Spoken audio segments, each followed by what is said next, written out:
Welcome to the Tech Meme Ride Home for Monday, July 11th, 2022. I'm Brian McCullough. Today, the famous stock market player Bernard Baruch once said, paraphrasing, "Whatever men attempt, they seem driven to overdo. When hopes are soaring, I always repeat to myself that 2 and 2 still makes 4. The main purpose of the market is to make fools of as many people as possible." Today, stories of this lesson being learned by both major VC firms and Elon Musk. Oh, and how North Korean hackers infiltrate companies. Here's what you missed in the world of tech over the last few days. Hey, everybody.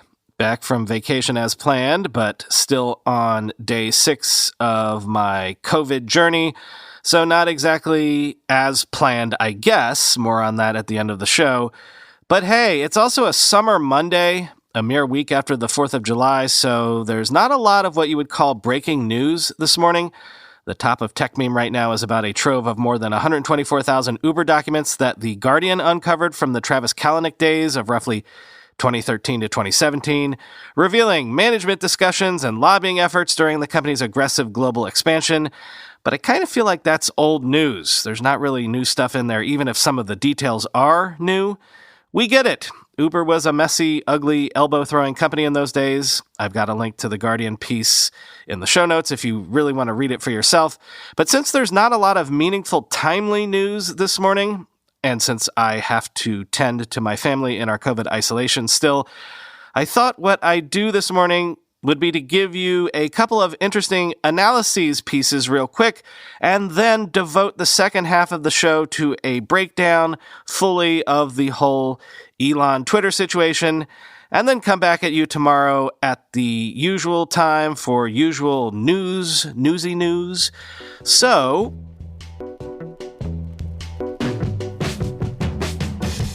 analysis item number 1. Ever wonder how North Korean spies infiltrate U.S. firms in order to do those big hacks we've seen over the last few years? Well, it's sort of what you might expect. They do it by posing as remote workers, and they've turned their efforts to the crypto industry recently, as we've seen. The UN says that the country has stolen billions of dollars worth of crypto from exchanges using this simple bit of social engineering recently. Quoting CNN, Devin, the founder of a cryptocurrency startup based in San Francisco, woke up one day in February to the most bizarre phone call of his life. The man on the other end, an FBI agent, told Devin that the seemingly legitimate software developer he'd hired the previous summer was a North Korean operative who'd sent tens of thousands of dollars of his salary to the country's authoritarian regime. Stunned, Devin hung up and immediately cut the employee off from company accounts, he said. He was a good contributor, Devin lamented, puzzled by the man who had claimed to be Chinese and passed multiple rounds of interviews to get hired. CNN is using a pseudonym for Devin to protect the identity of his company. It's an elaborate money-making scheme that relies on front companies, contractors, and deception to prey on a volatile industry that is always on the hunt for top talent. North Korean tech workers can earn more than $300,000 annually, hundreds of times the average income of a North Korean citizen, and up to 90% of their wages go to the regime, according to the U.S. advisory. The North Koreans take this very seriously, said Soo Kim, a former North Korea analyst at the CIA. It's not just some rando in his basement trying to mine cryptocurrency, she added, referring to the process of generating digital money. It's a way of life, end quote. North Korea's hacking teams have in the years since trained their sights on the boom and bust cryptocurrency market. The returns have been astronomical at times. Pyongyang-linked hackers in March stole what was then the equivalent of $600 million in cryptocurrency from a Vietnam-based video game company, according to the FBI. And North Korean hackers were likely behind a $100 million heist at a California-based cryptocurrency firm, according to blockchain analysis firm Elliptic, end quote. That Vietnam-based video game company was, of course, Sky Mavis, the company behind Axie Infinity. Analysis segment number 2. Sky Mavis, of course, as recently as October, raised a $152 million round led by Andreessen Horowitz at a $3 billion valuation, which doesn't look like such a good bet right now, if we're being honest. A lot of recent venture bets don't look so good right now. See Klarna's extreme haircut from last week, but frankly, Tons of investments, especially in the broader markets, don't look so good right now. See, I don't know, any investment in a high-flying tech stock that is currently down 75% or more from its highs. But what if you were a fund that could make what now looks like bad calls on private companies and public companies at the exact same time?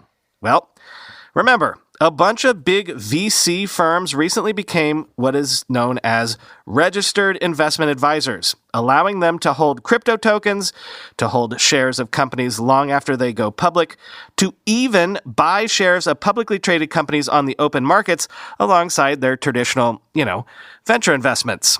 Well, bad timing, right? Quoting the information. Like GGV, venture capital firms, including Sequoia Capital, have added to prior investments in companies after stocks have fallen steeply. Others, like Andreessen Horowitz and Thrive, are investing in companies for the first time. The investments indicate that venture investors who are sitting on record levels of dry powder are still on the hunt for deals, especially if they think they're a good opportunity. The extended stock sell-off means many of these investments are not paying off yet. However, the purchases come as many VC investors say they are holding off on private deals as they wait for private valuations to reflect the depressed valuations of comparable public stocks.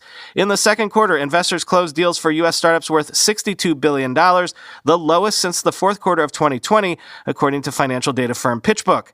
Deal value had reached a record high of $111 billion in the fourth quarter. In the first quarter, Andreessen Horowitz bought over 1 million shares of Block at a price per share of about $135, according to a financial filing. That was down 53% from an all-time high of $289 per share, even as Block's Cash App, where users can transfer money, gained in popularity. While Block's revenue fell 22% to $3.96 billion in the first quarter, Block's expanding crypto focus could be driving Andreessen Horowitz's interest. More than 10 million Cash App accounts had purchased Bitcoin as of March. The investment hasn't paid off yet, however. Shares have fallen 49% to $68.63 from Andreessen Horowitz's purchase. A spokesperson for Andreessen Horowitz did not respond to a request for comment. New York-based Thrive Capital has taken a different approach by betting on less familiar companies. Earlier this year, the firm, started by Josh Kushner, purchased 813,000 shares of Carvana at a price per share of about $120. According to a financial filing, shares had already fallen 56% from their peak at the end of January, a hit to big investors such as Tiger Global Management. Carvana's valuation, based on its enterprise value to expected revenue, has fallen to less than 1, below other online retailers with slower revenue growth like Chewy. Since Thrive's stock purchase, shares of Carvana have sunk about 80%, representing a loss of about $77 million for Thrive, end quote.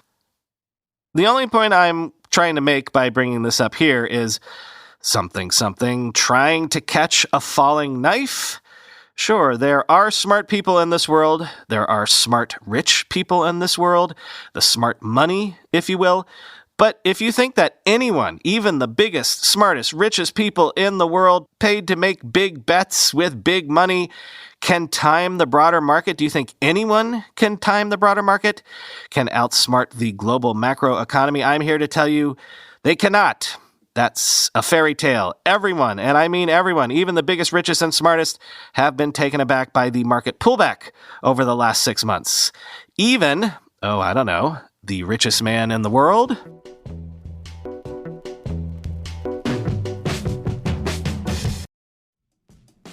All around the world, tech companies are innovating and driving returns for investors.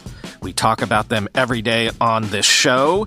But our crowd analyzes companies across the global private market, selecting those with the greatest growth potential, and then brings them to you to invest in.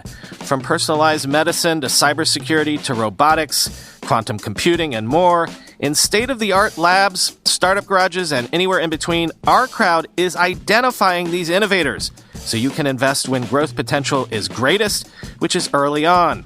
Our crowd's accredited investors have already invested over $1 billion in growing tech companies, and many of their members have benefited from the 46 IPOs or sale exits of their investments.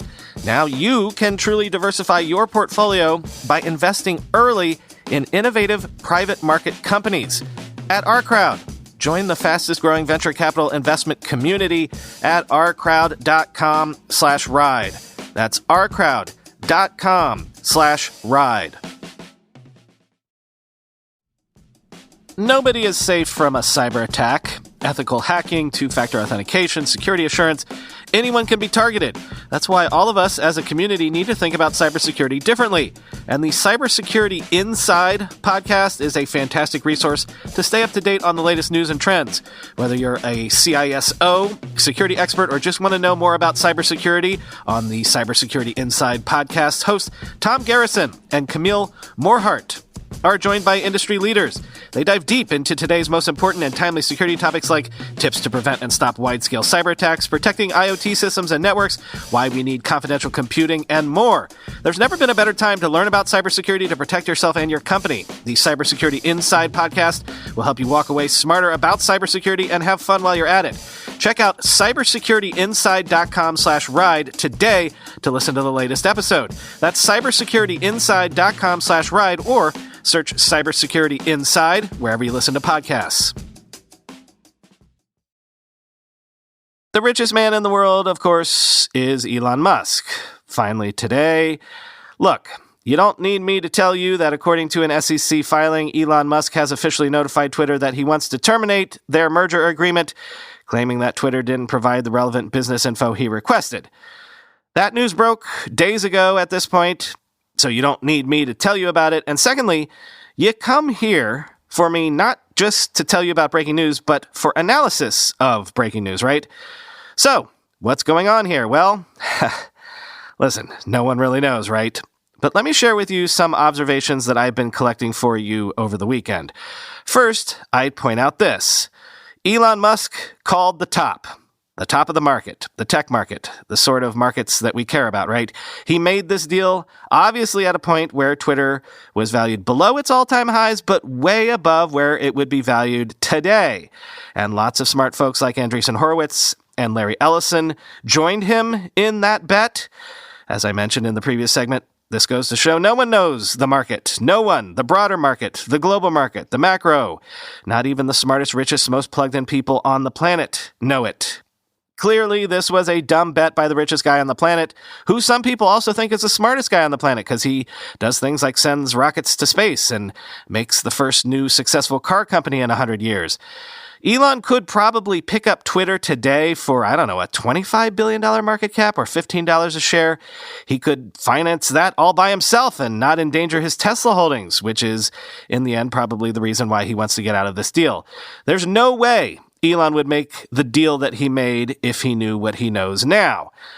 I would say, if you want the best breakdown of what has probably gone down here, how many times have I said it? Read Matt Levine in Bloomberg. Link in the show notes. Read the whole friggin' thing, because at this point, Matt has made his reputation as the analyst of all things Elon and meme stocks. Matt's contention, which I'm not sure that I agree with, but I don't know, he makes a compelling case, is that Elon and his offer to buy Twitter was likely just a joke, since Elon loves jokes, since he previously pretended he would like to take Tesla private, but he may not be able to get out of this joke this time.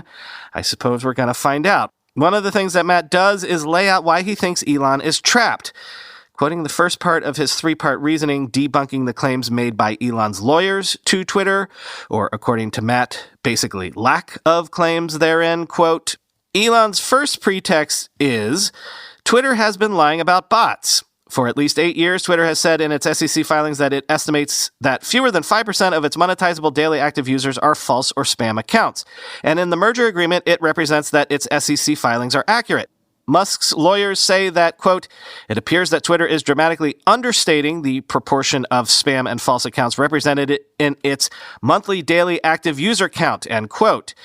There is not a whisper of evidence for this claim, no hint that there might be evidence, no acknowledgement that a reasonable reader of this letter might want to see evidence.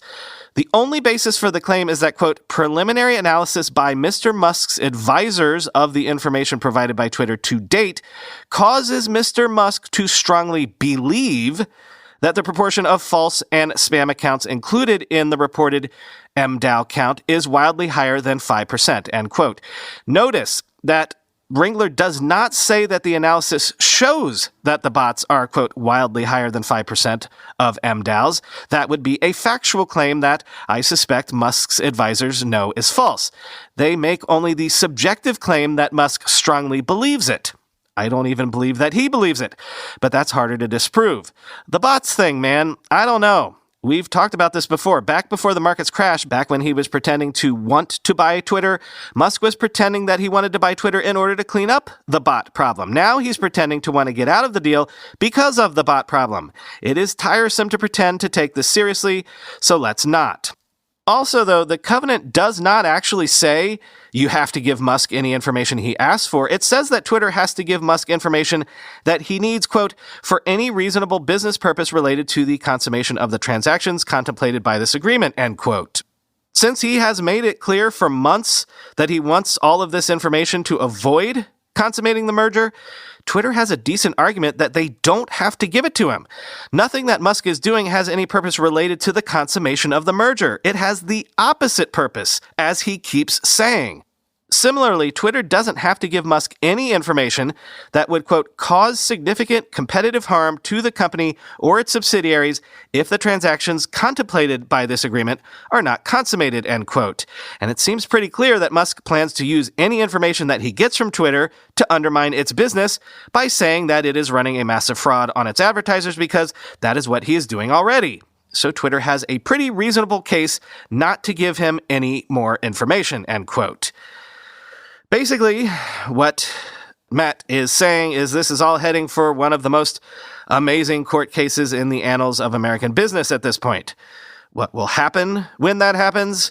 Quoting Matt's conclusion, in theory, Twitter could ask a court to order Musk to specifically perform his covenant, not to blow up his financing. There is some history of Delaware courts doing that and of not being fooled by merger buyers who try to blow up their own financing.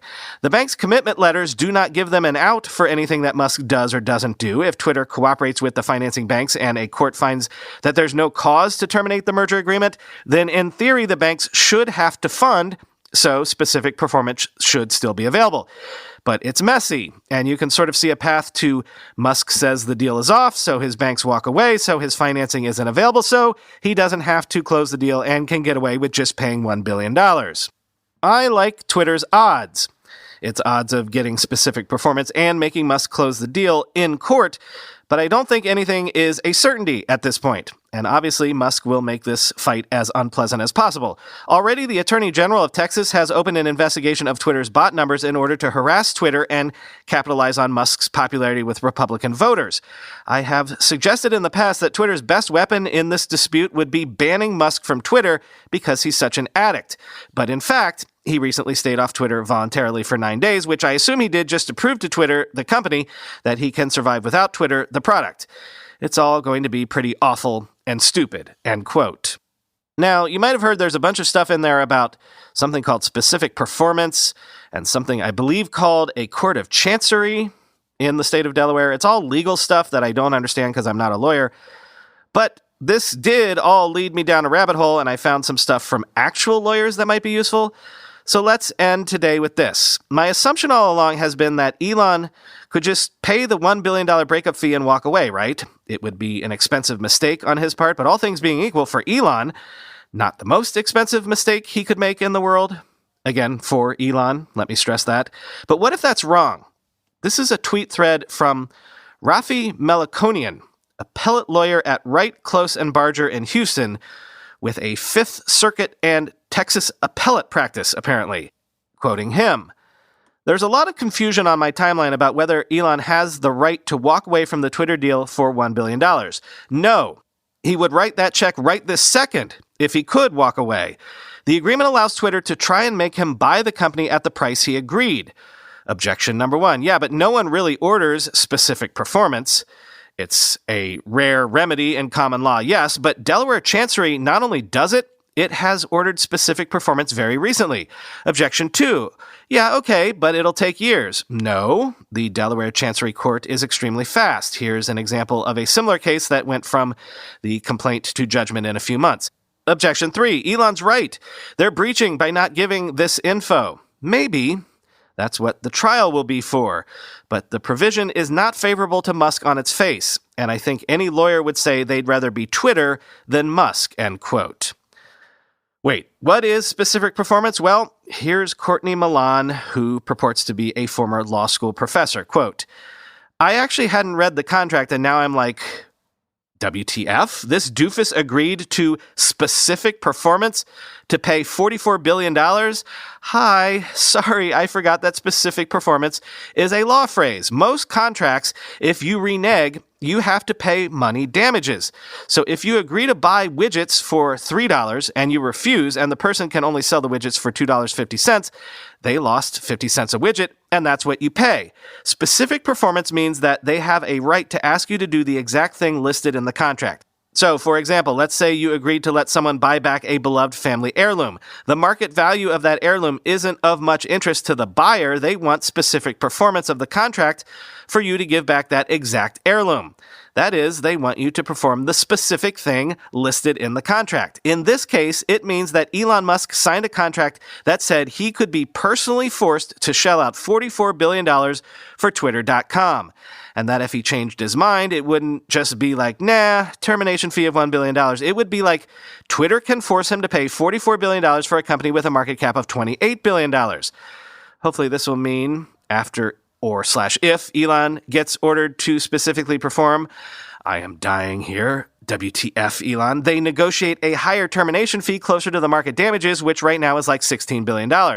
By the way, if you're wondering, why would Twitter force Elon to buy Twitter? The answer is because they have a duty to shareholders to do the right thing, and under U.S. law, basically none to the stakeholders, which is us mere Twitter users. I am able to compel this effing idiot to give you $44 billion for shares worth $28 billion is a pretty financially good deal, and if Twitter did not sue Elon, someone would bring a shareholder suit against Twitter for failing to get that. Whether the deal closes will depend on how the lawsuit goes. I have no idea what facts will come out. And whether Elon wants to spend $16 billion for nothing or $44 billion for this bird app, end quote.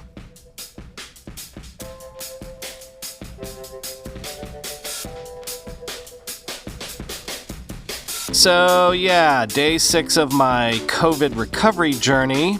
Every single person in my house is now positive. I'm thankful for the Paxlovid because I'm basically about 90% feeling pretty good.